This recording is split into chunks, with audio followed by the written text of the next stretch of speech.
Hello and welcome. You're watching Head to Head. I'm Antonina Antosha with UATV. Russia may deploy nuclear weapons in annexed Crimea.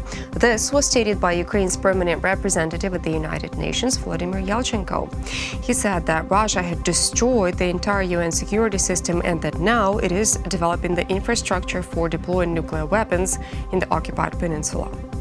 To discuss this, we welcome to our studio Mykhailo Samus. He is the Deputy Director for International Affairs at the Center for Army, Conversion and Disarmament Studies. Hello and thank you for coming. Hello. So how realistic is this claim by Yelchenko that Russia may deploy nuclear weapons to the territory of the annexed Crimea and to the occupied territories in the east of Ukraine? It's no problem for Russia to put nuclear weapons in Crimea because before collapse of Soviet Union, Crimea was like an aircraft carrier for Black Sea Fleet. And of course on Yes. the ships of Black Sea Fleet of Soviet Union, they had always the nuclear weapons. And actually the capabilities to have nuclear weapons they still have. So it's no problem for them to have even now, if they like go to Novorossiysk, on the Russian territory to get in this naval base, they have a nuclear weapon. So they go to Novorossiysk, get nuclear weapons for the ship and go to Sevastopol. So it's impossible to control for Ukraine or for international community at all. But with what aim would Russia deploy nuclear weapons to the annexed Crimea? Was the aim of scaring or flexing muscles in front of Ukraine and NATO and EU? What we see during these last 5 years of occupation, that peninsula became step by step like a huge military base. First of all, this military base not for infantry, but for missiles, aircraft with missiles and ship with missiles. If you're talking about the missile capability for Russian ships, it's a caliber cruise missiles with 2.5 thousand kilometers, so it's covering all of Europe, for example. And of course, these missiles can carry nuclear warheads. So, if you're talking about what is the aim, I think just to have nuclear weapons closer to the ships, closer to the aircrafts, because mostly aircrafted missiles stay in peninsula. They staying in peninsula, not in Novorossiysk, because in Novorossiysk they don't have enough infrastructure for base in ships and submarines, for example. They have 6 submarines now with caliber missiles, which is with nuclear warheads, and they don't have any infrastructure in Novorossiysk to service with nuclear weapon. So it could be like a simple, pragmatic step to ensure that all of these caliber missiles could use every minute, let's say. All right. In general, how would you evaluate the situation, the military situation in the annexed Crimea? Military situation is, I could repeat that this is a military missile, aircraft, air base, naval base for Russia in Black Sea. Because of this military naval missile base, like a Crimea aircraft carrier inside of in the middle of a Black Sea, they controlling all of Black Sea, and unfortunately they have total dominance here because Ukraine, Romania, all of NATO countries in Black Sea, they don't have any possibility to change the balance because of Montreux Convention, which is because of this convention is prohibited to be more than 21 days for non-Black Sea countries or member countries of the NATO in Black Sea. So it means that only Romania and Bulgaria and Turkey could have a fleet in Black Sea from the NATO countries, but unfortunately because of Turkey's own way and own position, own strategy in this region, and Bulgaria mostly like a strategy concept of pacification of relationship with Russia. So we have only one ally for Ukraine, Romania, but Romania unfortunately has the same problem as Ukraine with Navy. So basically no Navy in Romania and Ukraine. And it means that Russia totally has a dominance in Black Sea in military means and totally controlling Black Sea. There has been a lot of controversy about the border in the sea between Russia and Ukraine ever since the sealing of the ships of the Ukrainian Navy in November last year by the Russian armed forces. Has that changed ever since? Or what changed ever since? No, we had a problem with Russia for all of these almost 30 years of independence, because after the collapse of Soviet Union, we didn't have any sea border with Russia. So it was a special policy, Russian policy, do not allow Ukraine to have a border with Russia on the sea, do not allow to have own interests even in sea, in Azov Sea and Black Sea. So in 2014, when Russia occupied Crimea, they only put like a own interest on the map, which is they meant all of these 30 years.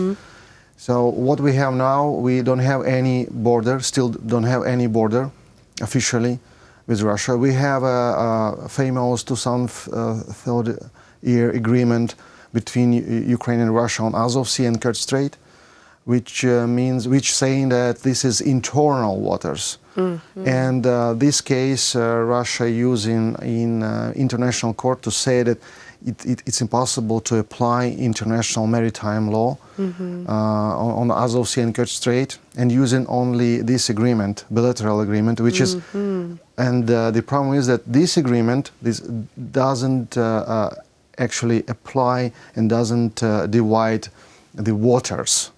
So we don't have, in this agreement we have only a statement that the border between Ukraine and Russia will define in next agreement, which But there is no next agreement. Yeah, but we don't have any next agreement, of course. So now we have a problem even in international law, international court, because of this agreement, because of this uncertain situation. Of course, for Ukraine, it's absolutely clear that this is Crimea is Ukraine, and all of these 12 miles water, it's Ukrainian water.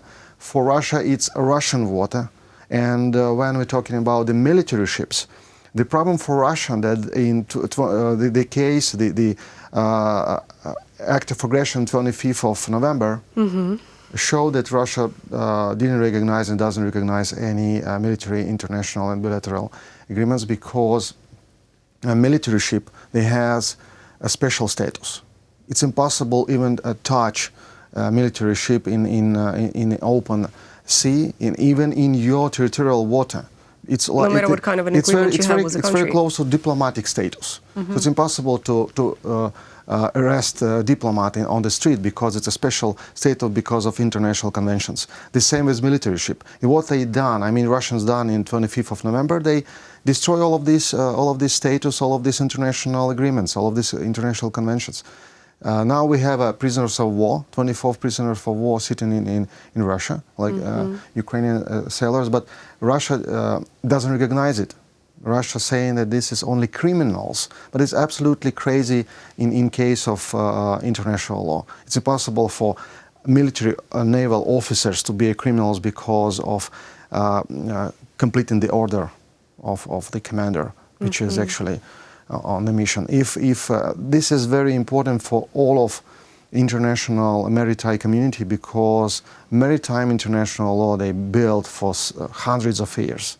Can you imagine, like British sailors or American sailors, Chinese sailors, they so it's a worldwide experience. Yeah, French sailors. This is 100 years of experience, 100 years of setting these rules, and now Russia started to destroy it.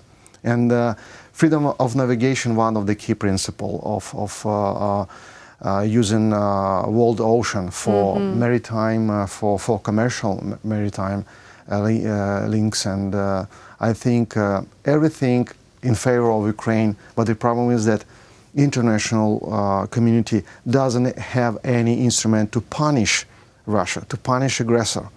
Even in this small case, like 25th of November, then they attack Ukrainian ships. United Nations failed the mission. They failed the mission. Okay, well, what do you think needs to be done? Even though the international community might not have the instruments to punish Russia as the aggressor country right now, maybe they should start coming up with instruments. In your point of view, what should those instruments be?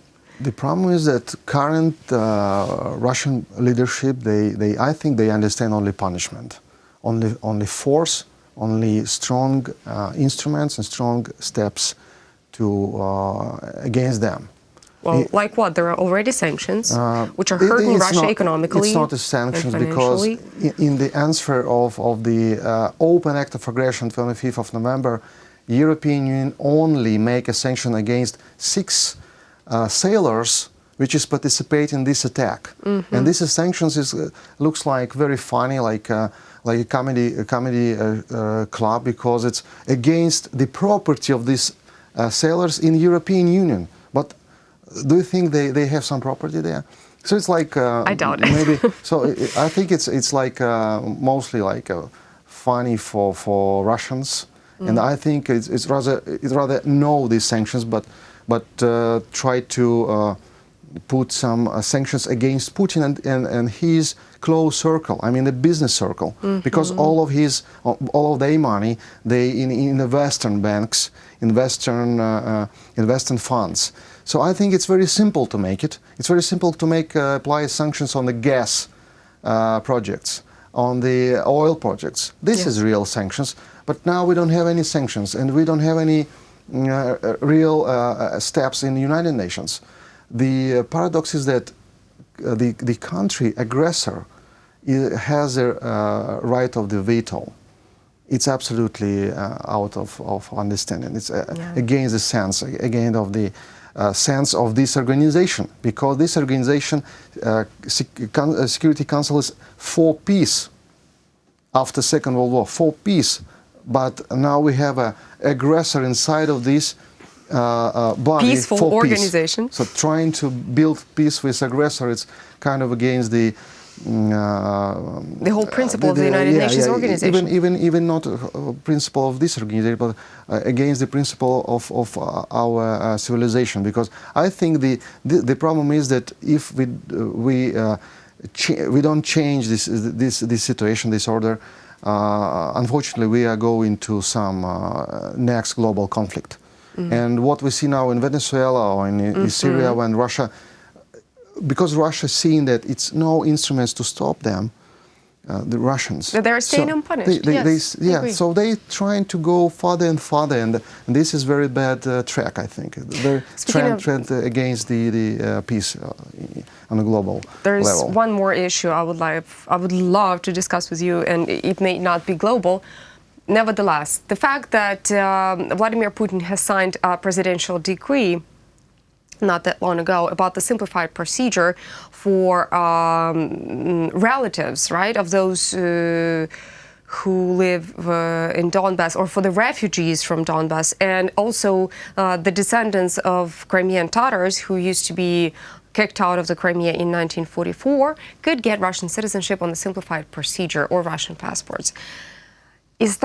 And that was done right in the middle of the presidential elections, right, in Ukraine. Now, is that a hint?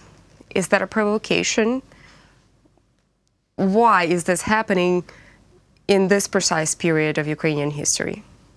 I think for sure Putin is trying to make a level up of tense and the conflict with Ukraine, to put the next pressure on the new president. But first, I understand it like it was prepared for Poroshenko, if Poroshenko wins. Because from my understanding as a normal strategist, I would try to make some warm relationship with new president of Ukraine, with Zelensky, trying to keep a new reset of relationship, to propose Zelensky, for example, release Ukrainian sailors as a gift, and the goodwill for a new relationship. because of bad Poroshenko and good Zelensky. If we talking about logical activities of strategists, but Putin making like an opposite. He started to, in the first seconds, he started to make bad situations, bad conditions for Zelensky. Maybe he doesn't see the politician in Zelensky. Yeah, but anyway, new administration will need to act in the answer of this. So I understand it like Zelensky administration will act very similar like Poroshenko administration because of these steps. Because to be simple, what the steps of this passportization in Donbass, this is the recognition of occupation of Donbass now by Putin. To be honest, openly saying that all of these 5 years of Minsk agreement was kind of hybrid warfare. After 25th of November, when Russian ships openly with Russian flag attacked with weapon Ukrainian ships with Ukrainian naval flags, it was an open and not hybrid attack. It was an open military attack, and now it's open recognition, like in Abkhazia or South Ossetia in Georgia, the same strategy to recognize the occupied territories. I'm not sure that this is the good sign for Putin, because you see I would say that I think this is a more wide picture, because the December 2019 it will be the last, let's say, ring for Putin to sign agreement with Ukraine on the gas transit. And this is very important because Putin doesn't have time to complete the Nord Stream 2. And it means that finally, because they wanted to make it, to avoid Ukraine before December 2019. And I think before this December, we will have a lot of new very strong steps by Putin. And of course, you're absolutely right, we will see what is the level of professionalism will show Zelensky as a president, and his team, of course. Well, hopefully the team of our new president-elect, Volodymyr Zelensky, is going to be professional enough to handle the situation correctly. Thank you so much for coming here and explaining the whole situation to us. That was Mykhailo Samus. He's the Deputy Director for International Affairs at the Center for Army, Conversion and Disarmament Studies. Thank you so much for watching, and stay tuned with UATV.